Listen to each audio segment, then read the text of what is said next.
Salam, hörmətli izləyicilər.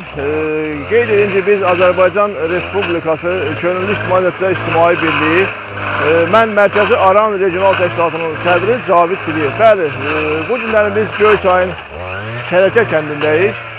Qeyd edin ki, biz neçə ay bundan öncə biz burada Şərəkə kənd ərazi nümayəndəliyi, dini qurumlarla iş üzrə, yəni nümayəndələrlə birlikdə Şərəkə kənd qəbristanlığında abadlıq işlərinin aparılması təşkilini gəltirmişdik. Bu günsə bu, belə deyək, bu təşəbbüs öz həllini tapdı və reallaşdı.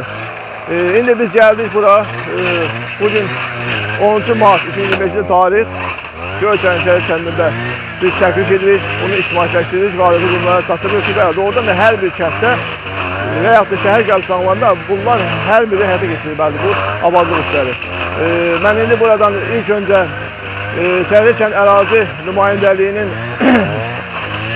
işçilərindən, nümayəndələrinə təşəkkürünü bildirmək istəyirəm. Elmin müəllimə çox sağ olsun ki, Elmin müəllim bu işdə çox böyük təşəbbüs göstərir və kənd üzrə belə deyək ki, ibadət əhli Sahil müəllimə təşəkkürünü bildirmək istəyirəm. Çünki çox sağ olsun, o böyük təşəkkür göstərmişdir burada və kənd sakinlərindən də burada iştirak edirlər. Mən indi çəkib bu abadlıq işlərini sizə təqdim edirəm.